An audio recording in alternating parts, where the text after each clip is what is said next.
गवादर में इस टाइम भी अगर अनएक्सपेक्टेड रेन आ जाती है, ठीक है, तो आपका सी लेवल इतना इंक्रीज कर जाता है कि आबादियों में आना शुरू हो जाता है। अर्बन फ्लडिंग भी होती है।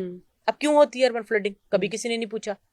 लाहौर शहर में फ्लडिंग हो सकती है, चांस है, हो सकती है। क्यों?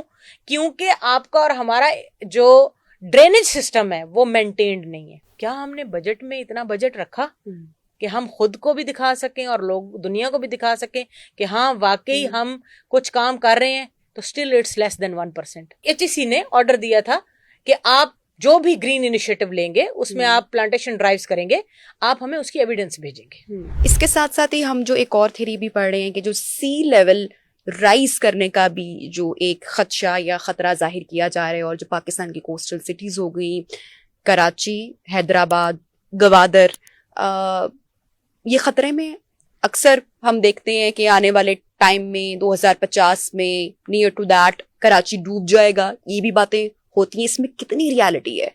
देखिए नबिया, जब आपने कराची हैदराबाद की बात की तो मैं स्टार्ट करना चाहूंगी गवादर से। गवादर में इस टाइम भी अगर अनएक्सपेक्टेड रेन आ जाती है, ठीक है, तो आपका सी लेवल इतना इंक्रीज कर जाता है कि आबादियों में आना शुरू हो जाता है। और जब आबादियों में आता है तो आप खुद देखें क्या तबाही होगी। और जो रूरल एरिया है ना, जहां पे आप इसको एक हम टर्मिनोलॉजी यूज करते हैं, जहां पे आपके पास कम्युनिटीज तो हैं but they are very less populated areas, लेकिन वहां फिर वो ना तो उनके खाने का सामान बचता है, ना उनके रहने की जगह बचती है, ना उनका कोई मुआशी जिसको इकोनॉमिक एक्टिविटी है वो बचती है, तो वो तो बिल्कुल ही रियून हो जाते हैं ना। तो इसलिए हमें तवज्जो वहां से शुरू करनी चाहिए।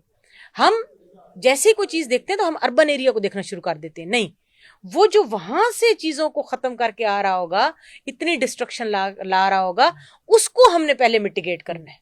उसके लिए हमें कोई स्टेप्स लेना है और फिर हमें आगे चलना है। कि अगर देखिए आपने अभी बात की कि जी उन एरियाज में अब अर्बन फ्लडिंग भी होती है। अब क्यों होती है अर्बन फ्लडिंग? कभी किसी ने नहीं पूछा। लाहौर शहर में फ्लडिंग हो सकती है, चांस है, हो सकती है। क्यों? क्योंकि आपका और हमारा जो ड्रेनेज सिस्टम है वो मेंटेन्ड नहीं है। अर्बन एरिया में अगर ड्रेनेज सिस्टम मेंटेन नहीं होगा, या वो सही नहीं होगा, या दुरुस्त नहीं होगा, या प्रॉपर नहीं होगा, तो आप समझें फ्लड आएगा। आप ये अभी लॉरेंस के पास देखिए, कितना खूबसूरती से हमने लॉरेंस के पास वो अंडर वाटर टैंक्स बनाए हैं, जो पहले आज से कुछ साल पहले इतना पानी खड़ा हो जाता था कि लोग कई कई दिन तक नहीं गुजर सकते थे, लेकिन हुकूमतों ने ये इकदामात किए हैं। तो आप देखिए वहां पे वो जो है फौरन ही पानी जो है वो वाटर टैंक्स में चला जाता है, आपको अच्छी सड़क मिलती है, आप ऊपर से उधर से गुजर रहे हैं और उसी को वो पानी को दोबारा रीयूज कर रहे होते हैं लॉरेंस में पानी, यानी कि प्लांटेशन के लिए वो उसको रीयूज कर रहे होते हैं। तो क्या बात आ गई आपके सामने? रीयूज, रिड्यूस, ठीक, एंड रिसाइकल थिंग्स। ठीक, तो सी लेवल इंक्रीज होता है, हो रहा है। हमारे लोग इस बात को इसलिए नहीं समझ रहे क्योंकि हम फौरन देखते हैं दुनिया की तरफ कि वहां समंदर है, वहां ज्यादा होगा। नहीं, हमारे पास भी है, हमारी भी कुछ आबादियां पड़ी हुई हैं। हम क्योंकि वहां की आपने देखा होगा कि हम उनको उन टाइम्स में भी जब प्रॉब्लम होती है तो भी नहीं हम उनको शो कर रहे होते ना कई दफा। तो कराची को भी थ्रेट है, आप समझ? जी जी बिल्कुल।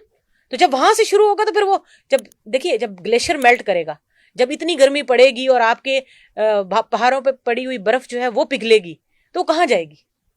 वो आपके दरियाओं में, समंदरों में आएगी। और ये सारे थ्रेट्स का नो हाउ होते हुए कोई इकदामात आप समझती हैं कि इस वक्त हो रहे हैं? देखिए मैं ये नहीं कहूंगी कि इकदामात नहीं हो रहे, हमारी कैपेसिटी में हैं वो इकदामात। जी जी बिल्कुल है, बिल्कुल है। क्यों? देखिए अभी आपने देखा होगा कि पंजाब में हमने ग्रीन फोर्स बनाई है, सीएम साहिबा ने अभी उसका जो है वो इनॉग्रेशन किया है। अब वो यकीनन लोगों को जो है वो उसकी आगाही के लिए स्टार्ट करेंगे काम को, लेकिन फिर पीछे सोचना पड़ेगा। क्या हमने बजट में इतना बजट रखा कि हम खुद को भी दिखा सकें और लोग दुनिया को भी दिखा सकें कि हाँ वाकई हम कुछ काम कर रहे हैं? तो स्टिल इट्स लेस देन 1%। तो आप खुद सोचिए, लेस देन 1% को आप पूरे मुल्क के ऊपर अगर आप देखें तो क्या इम्पैक्ट आएगा। मैं नहीं कहूंगी कि अच्छा है बुरा है क्या है, आपको खुद समझ आ जाएगा, सुनने वाले को खुद समझ में आ जाएगा। अब इसी बात को मैं थोड़ा सा डिफरेंट कहने लगी हूँ।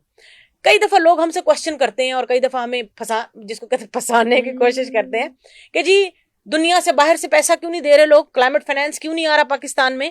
بھائی دنیا دیکھتی ہے کہ خود کتنا پیسہ لگایا ہے. جب میں نے اپنے گھر میں پیسہ ہی نہیں لگایا تو کوئی میری کوئی چیز ٹھیک کروانے کے لیے مجھے کیوں فائنانس کرے گا. تو پہلے آپ کو اور مجھے دکھانا پڑے گا کہ یہ ہمارا بجٹ ہے, یہ ہم جی بالکل یہ ہم لگا رہے ہیں. پھر آپ نے دیکھا ہوگا آج سے کوئی 3-4-5 مہینے کے اندر اندر IMF نے بھی کچھ جو ہے وہ گرانٹس دی ہیں ان سینس, یا لون دیا ہے اس کے اوپر کہ جی آپ کلائمیٹ فائنینسنگ جو ہے اس کے اوپر کریں. سو آپ کو نا دکھانے کو ایسی چیز نہیں کرنی چاہیے کہ جو اپر لیول پہ تو ہو رہی ہے. آپ کا فیڈرل اور آپ کو پروونس, ٹھیک, ان دونوں کو کولیبوریٹیولی انیشیٹوز لینے چاہیے. تو وہ آپ کا انیشیٹو چلے گا بھی اور وہ بڑے اچھے طریقے سے لوگوں تک بھی پہنچے گا. اچھا, خان صاحب کے دور حکومت میں ایک بات سامنے آئی تھی اور بڑے حامد دوے کے ساتھ آئی تھی, اور یہ کہا گیا تھا کہ 10 لاکھ درخت لگائے جائیں گے. کتنے, اتنا کوئی نمبر, وہ سونامی اور کچھ ایسا درخت لگے تھے. دیکھیے نبیہ, اس میں نا 2 طرح کی باتیں ہیں. دیر از اے کنٹرڈکشن. شاید نمبر مجھے شاید ایگزیکٹلی یاد نہیں. سونامی کہتے ہیں نا, سونامی آف ٹریز. دیکھیے اس میں ایک تو یہ تھا کہ یونیورسٹی لیول پہ, کیونکہ میں خود یونیورسٹی میں ایز اے سسٹینیبلٹی ڈائریکٹر کام کرتی رہی ہوں, تو HEC نے آرڈر دیا تھا کہ آپ جو بھی گرین انیشیٹو لیں گے اس میں آپ پلانٹیشن ڈرائیوز کریں گے, آپ ہمیں اس کی ایویڈنس بھیجیں گے. تو وہ چیز جو ہے وہ میسر ہو رہی تھی. جہاں تک کچھ جیسے میں نے انڈسٹریل ایریا کی بات کی, کچھ فیکٹریوں نے, کچھ انڈسٹری والے لوگوں نے, چیمبرز نے, ان کے لوگوں نے انیشیٹو لیے, انہوں نے بھی درخت لگائے. بٹ ایک چیز متعارف ہوئی تھی جو شاید ابھی آپ گوگل کریں گے نا آپ کو مل جائے گی. It is called sprouts. These were the pencils جن کا, جہاں پہ آپ نے دیکھا ہوگا ایک ربر والا حصہ ہوتا تھا جس سے ہم اریز کرتے تھے کئی دفعہ, وہاں پہ ایک اسپراؤٹ, اس کو کہتے تھے اسپراؤٹ پینسلس. یہ باہر سے اب مجھے ایگزیکٹ نہیں مجھے پتا, لیکن میں بتانے لگی کیونکہ انہوں نے وہ چیز بھیجی تھی اور وہ پینسلیں منگوائی گئی تھیں. وہ پینسلز مختلف گاؤں میں بانٹی گئی تھی, ٹھیک, خیبر پختونخوا والی سائڈ پہ. تو جب بچے ان پینسلوں سے لکھتے تھے اور اس کا جو بڈ تھا, جو لاسٹ جیسے سگریٹ بڈ ہوتا ہے ان سینس, تو جو وہ لاسٹ وہ حصہ تھا جب ختم ہو جاتی تھی اس کو پھینکتے تھے تو وہ اسپراؤٹڈ ہوتا تھا, تو وہ جہاں گرتا تھا وہ وہیں اگ پڑتا تھا. انہوں نے اس کو بھی کاؤنٹ کر لیا. آپ سمجھ رہے ہو بات کو؟ سو میں یہ نہیں کہتی کہ ہارڈ اینڈ فاسٹ رول سے انہوں نے کاؤنٹ کیا, اس میں کچھ انوملیز ہو سکتی ہیں, but yes this type of initiative was also part. ٹھیک ہے.